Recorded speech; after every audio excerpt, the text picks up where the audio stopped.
चार दोस्त कबीर, रोहन, चंदू और समीर जंगल कैंपेनिंग के लिए गए हुए थे। जंगल की गहराइयों में जाते हुए चारों दोस्त बहुत एक्साइटेड थे। वो पहली बार था जब उन्होंने ऐसा कुछ प्लान बनाया था।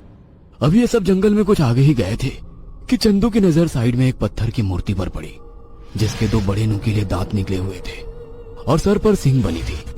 नीचे कुछ अजीब भाषा में लिखा हुआ था। चंदू रुककर उस मूर्ति की तरफ देखने लगा और उसके दोस्त आगे बढ़ चुके थे। तभी रोहन ने उसे आवाज लगाई और चंदू जैसे नींद से जाग गया हो, उस मूर्ति की तरफ देखकर उसने सोचा, इतनी डरावनी मूर्ति। और फिर चंदू जल्दी जल्दी अपने दोस्तों की तरफ बढ़ गया, लेकिन चंदू को एक अजीब सा डर लग रहा था। चंदू का बैकग्राउंड ग्रामीण क्षेत्र से था और उसने ऐसे जंगलों के बारे में काफी कुछ किस्से सुन रखे थे।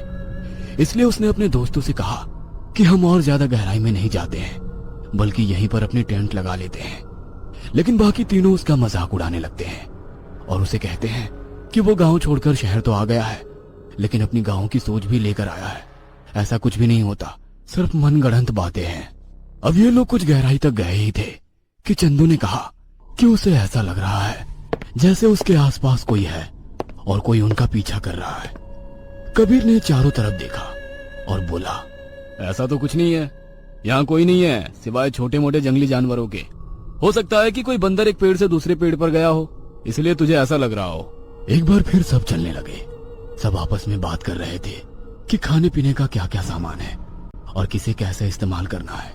उनकी प्लानिंग थी कि किसी नदी या तालाब के किनारे टेंट लगाया जाए ताकि नदी से ताजी मछलियां भी मिल जाए तो मजा ही आ जाए। समीर ने अपने बैग की तरफ इशारा करते हुए कहा कि उसके बैग में उनके हिसाब से पूरा दारू का स्टॉक है। किसी चीज की कमी नहीं होने वाली इस जंगल में। एक बार फिर चंदू को लगा जैसे कि कोई उसके साथ साथ तेजी से चल रहा है। चंदू ने चौंकते हुए पीछे देख अपने दोस्तों से कहा कि उसे पूरा यकीन है कोई है जो उनका पीछा कर रहा है। कबीर ने नाराजगी से कहा कि अगर उसे नहीं जाना है तो वो वापस लौट जाए। वैसे भी कैंपेनिंग बहादुर लोगों का काम है, किसी डरपोक का नहीं। रात में अगर वो इस तरह की हरकतें करेगा तो सारा मजा खराब हो जाएगा, इसलिए बेहतर है वो अभी ही चला जाए। चंदू बेचारा चुपचाप दोस्तों के साथ चलने लगा। तभी एकदम से सबके सामने कोई कूदा। चारों जहां थे वहीं थम गए। उन्होंने देखा कि उनके सामने दो अधेड़ उम्र के लोग थे, जिनके चेहरों पर और हाथों पर सफेद कलर के चूने की तरह कुछ डिजाइन बने हुए थे। उनके कंधों पर तीर और कमान थे और कमर के नीचे छोटा सा कपड़ा लपेट रखा था। अचानक ऐसे लोगों को देखकर चंदू घबरा गया और उसने कहा, कौन है ये लोग? इस पर कबीर ने कहा, चुपचाप खड़े रहो, ये लोग आदिवासी है, ये इसी जंगल में रहते हैं। ऐसी कोई हरकत मत करना जिससे इन्हें लगे कि इनको हमसे कोई खतरा है। कबीर आगे आया। उसने अपने दोनों हाथ ऊपर कर लिए और एक अजीब सी भाषा में कुछ बोलने लगा। कबीर के बाकी तीनों दोस्त हैरान थे कि यह क्या बोल रहा है। कबीर ने जैसे ही अपनी बात खत्म की, वह आदिवासी लोग भी कबीर की तरह कुछ कहने की कोशिश करने लगे, साथ ही साथ कुछ इशारा भी करने लगे। कबीर ने आखिर में अपना सिर झुकाकर कुछ बोला और वे लोग वहां से चल गए। कबीर के दोस्तों ने पूछा कि आखिर ये लोग कौन थे और क्या बात कर रहे थे। कबीर इनकी भाषा कैसे बोल रहा था जो बाकी किसी को समझ नहीं आ रही थी। कबीर कहता है कि उसके दादाजी फॉरेस्ट ऑफिसर थे और उन्हें इन आदिवासियों की भाषा बहुत अच्छी तरीके से आती थी। दादाजी के साथ वक्त बिताने के कारण उसने ये भाषा थोड़ी थोड़ी सीखी है। बाकी सब कबीर से इंप्रेस हो जाते हैं। समीर कबीर की तारीफ करते हुए कहता है कि आज कबीर नहीं होता तो शायद ये आदिवासी उन लोगों को मार देते। चंदू ने पूछा कि आखिर आदिवासी कह क्या रहे थे, तो कबीर कहता है, अरे इन आदिवासियों ने इस जंगल में और अंदर तक जाने से मना किया है क्योंकि इसके आगे खतरा है। यह सुनकर चंदू घबराते हुए कहता है, कैसा खतरा? और कबीर कहता है, इन लोगों का मानना है कि यहाँ बेताल का बसेरा है। घने जंगल के तालाब के उस पार उसकी सीमा शुरू होती है। वहीं कुछ आगे जाकर एक गुफा है जिसमें बेताल को कैद करके रखा गया है। अगर गलती से भी वो जाग गया तो सबके लिए मुसीबत बनकर टूटेगा, इसलिए आदिवासी इस बात का ध्यान रखते हैं कि कोई उस तरफ ना जाए। चंदू डर कर कहता है कि हम क्यों अंदर की तरफ जा रहे हैं? मैं तो पहले ही बोला था कि हमें अंदर नहीं जाना चाहिए। लेकिन कबीर कहता है कि डरने की कोई बात नहीं है, मैंने बात कर ली है उन आदिवासियों से। उन आदिवासियों ने कुछ आगे जो तालाब है वहां पर कैंप लगाने के लिए कह दिया है, लेकिन उससे आगे हम लोग नहीं जा सकते। ये सुनकर बाकी सब सुकून में आ जाते हैं, लेकिन चंदू को अब भी डर लग रहा था। शाम से पहले चारों ही उस तालाब के किनारे पहुंच जाते हैं। वहां उन्होंने अपने अपने कैंप लगा लिए और आग जलाकर साथ में लाए खाने की चीज और दारू लेकर बैठ गए। यूं ही हंसी मजाक चल रही थी कि चंदू ने डरते हुए पूछा कि आखिर उस आदिवासी ने जो गुफा के बारे में बताया था वो किस तरफ है। चंदू की बात पर कबीर कहता है कि इस तालाब की दूसरी तरफ वो पेड़ों का जो झुंड दिख रहा है उसके पीछे ही वो गुफा है। चंदू को डरता देख कबीर बोलता है, अगर चंदू को डर लग रहा है तो चंदू टेंट के अंदर जाकर सो जाए। और फिर तीनों चंदू के नाम पर हंसने लगे। चंदू बड़ी हिम्मत करके वहीं बैठा रहा।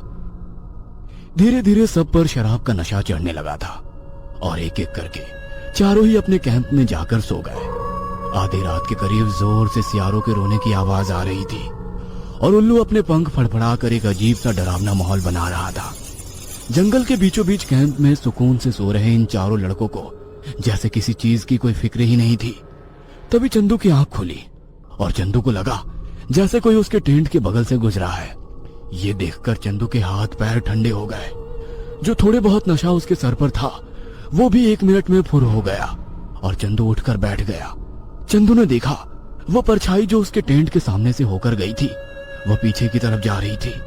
बड़ी हिम्मत करके चंदू उठा और उसने टेंट से झांक कर देखा तो उसे बाहर जल रही आग के सिवाय कोई नजर नहीं आया। चंदू दबे पांव अपने टेंट से निकला और अपने दोस्तों की टेंट की तरफ गया। उसने रोहन और समीर को उठाने की कोशिश की लेकिन दोनों में से कोई नहीं उठा। फिर जब वो कबीर के टेंट में गया तो उसने देखा वहां कबीर नहीं था। चंदू सोचने लगा कि आखिर इतनी रात में कबीर कहां जा सकता है। तभी उसे अपने टेंट के पीछे से किसी के धीरे धीरे बात करने की आवाज सुनाई दी और चंदू दबे पांव उस तरफ गया। उसने झांक कर देखा तो चंदू के हैरानी का कोई ठिकाना नहीं रहा, क्योंकि कबीर उन्हीं 2 आदिवासियों से बात कर रहा था जो आते वक्त उन्हें जंगल में मिले थे और अपने हाथ के इशारे से तालाब की दूसरी तरफ कुछ दिखा रहा था। चंदू को कबीर पर शक होने लगा। कबीर का उन लोगों की तरह बात करना, कबीर का सभी दोस्तों को यहाँ लेकर आना, यह सब कुछ चंदू को कुछ गड़बड़ लग रहा था।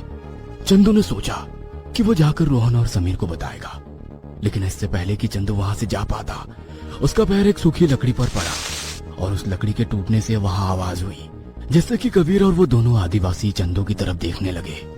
चंदू के चेहरे पर पसीना और डर साफ दिख रहा था। कबीर ने नाराजगी से चंदू की तरफ देखा और पूछा कि चंदू यहाँ क्या कर रहा है। चंदू हकलाते हुए अपनी छोटी उंगली दिखाकर बोला कि वो बाथरूम जाने आया था। चंदू ने बड़ी हिम्मत करके पूछा कि ये दोनों आदिवासी यहाँ क्या कर रहे हैं और कबीर इनसे क्या बात कर रहा है। कबीर बड़े आराम से बोला कि कुछ नहीं, इन दोनों को हम सबकी फिक्र हो रही थी, इसलिए ये देखने आए थे कि हम चारों ठीक ठाक है या नहीं। क्योंकि मुझे इन दोनों की भाषा आती थी इसलिए इन्होंने कबीर को ही उठाया था। इतना कहकर कबीर चंदू से बोला कि चलकर सोते हैं। वो दोनों आदिवासी भी जंगल में कहीं गायब हो गए। चंदू कबीर की तरफ शक से देख रहा था। कबीर चंदू की तरफ देखकर अपने मन में मुस्कुराता हुआ बोला, ये बहुत होशियार बनता है, सबसे पहले नंबर इसका ही आएगा। अब वक्त आ गया है, बेताल जाग कर रहेगा।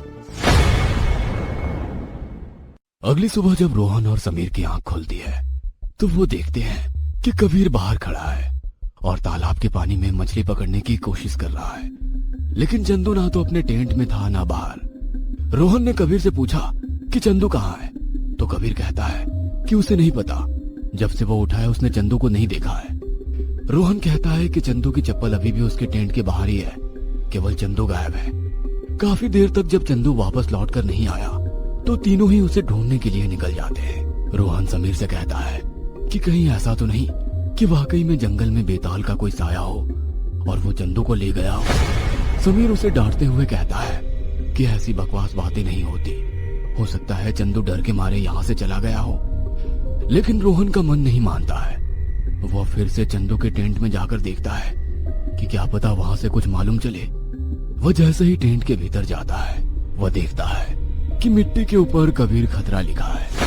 ये देखकर रोहन हैरान रह जाता है। इतने में कबीर चंदू के टेंट में आता है और पूछता है कि रोहन यहाँ क्या कर रहा है। रोहन जल्दी से उस लिखे हुए अक्षरों पर खड़ा हो जाता है और कहता है कि कुछ नहीं, वो तो बस देखने आया था कि चंदू कोई सामान लेकर गया है या नहीं।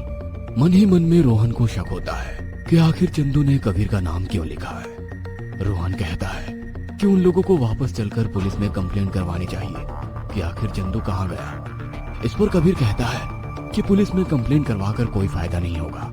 यह क्षेत्र वैसे भी आदिवासियों के इलाके में आता है, इसलिए वो जा रहा है आदिवासियों से मदद मांगने। क्या पता वो चंदू को ढूंढने में मदद करे। इतना कहकर कबीर चला जाता है। उसके बाद रोहन समीर को बताता है कि चंदू के टेंट में उसे क्या लिखा मिला था। ये सुनकर समीर भी हैरान रह जाता है और वो दोनों ही कबीर के लौट के आने का इंतजार करते हैं, लेकिन कबीर लौट कर नहीं आता। शाम से रात हो जाती है, फिर भी कबीर का कहीं अता पता नहीं था। टेंट के बाहर ही समीर और रोहन दोनों आग जलाकर बैठे थे और कबीर का इंतजार कर रहे थे। बैठे बैठे दोनों की आंख लगी ही थी कि उन्हें किसी के चीखने की आवाज सुनाई दी। दोनों हड़बड़ाकर उठ गए। यह आवाज तालाब की दूसरी तरफ से आ रही थी, जहां बेताल की गुफा थी। रोहन और समीर एक दूसरे की तरफ देखते हैं, तभी उन्हें दूसरी तरफ से बहुत सारे लोगों के एक झुंड में चलने की आहट महसूस होती है और साथ ही साथ कुछ रोशनी भी दिखाई देने लगती है। समीर कहता है कि जरूर वहां कुछ लोग हैं, चलो उनसे मदद मांगते हैं। समीर और रोहन दोनों बड़ी हिम्मत जुटाकर तालाब की दूसरी तरफ जाने का फैसला करते हैं और निकल जाते हैं। जब तक ये दोनों तालाब की दूसरी तरफ पहुंचते हैं, तब तक वो जो लोग वहां थे वहां से जा चुके थे और अब सब कुछ बिल्कुल शांत हो गया था। दोनों जब पेड़ों के झुंड के पीछे से देखते हैं तो वहां एक विशाल गुफा होती है और उस गुफा के आसपास बहुत सारे जानवरों की हड्डियां और कुछ ताजे मांस भी बिखरे होते हैं। दोनों अपनी नाक बंद करके बड़ी मुश्किल से उस गुफा की तरफ बढ़ते हैं तो उन्हें भीतर से कुछ अजीबोगरीब आवाज सुनाई देती है। ऐसा लगता है जैसे बहुत सारे लोग एक सुर में कुछ बोल रहे हैं या गा रहे हैं। समीर और रोहन उस आवाज की तरफ अपने कदम बढ़ा रहे थे। कुछ आगे जाकर उन्होंने देखा कि एक बहुत बड़ी खुली सी जगह है और सामने की तरफ बहुत से पत्थरों की भयानक मूर्तियां बनी हुई है। सबके बीच में एक बड़ी मूर्ति थी जो काले पर्दे से ढकी हुई थी, जिसके आगे कुछ आदिवासी नाच रहे थे। तभी समीर ने देखा कबीर भी बाकी आदिवासियों की तरह ही कपड़े पहनकर उन्हीं की तरह नाच रहा था और उन सबके बीच में हाथ पैर बंधा हुआ चंदू बेबसी से उन सबको देख रहा था। कुछ देर नाच गाने के बाद वे लोग रुक गए और सब आपस में अपनी भाषा में नारे लगाने लगे। तभी चंदू रोता हुआ कहता है कि उसे छोड़ दे और कबीर हंसता हुआ बोला कि बड़ी मुश्किल से तो मैं तुम लोगों को यहाँ तक लेकर आया हूँ ताकि हमारे बेताल राजा को जगा सके, और तू कहता है कि मैं तुझे छोड़ दूं। आज तेरी बारी है, उसके बाद एक एक करके उन दोनों की भी बारी होगी और जैसे ही तीसरी बलि होगी बेताल आजाद हो जाएगा। हम बेताल वंश के लोगों को फिर से उनकी ताकत मिल जाएगी। कबीर की बात खत्म भी नहीं हुई थी कि उसके सर पर किसी ने जोर से वार किया और कबीर ने दोनों हाथों से अपना सर थाम लिया। उस तरफ देखा तो ये रोहन था जिसने मोटी लकड़ी से कबीर के सर पर वार किया था।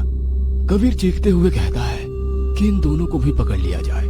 उसके कहते ही वह सारे आदिवासी मिलकर कबीर और रोहन को भी चंदू के साथ बांध देते हैं। समीर, रोहन और चंदू अब तीनों एक साथ बंधे हुए थे। रोहन ने जब चंदू से पूछा कि आखिर कबीर उसे कब यहाँ लेकर आया तो चंदू बताता है कि पिछली रात ही चंदू को कबीर पर शक हो गया था। उसे एहसास हो गया था कि कबीर उसके साथ कुछ गलत कर सकता है, क्योंकि उसने दोनों आदिवासियों को कबीर के टेंट की तरफ जाते देखा था।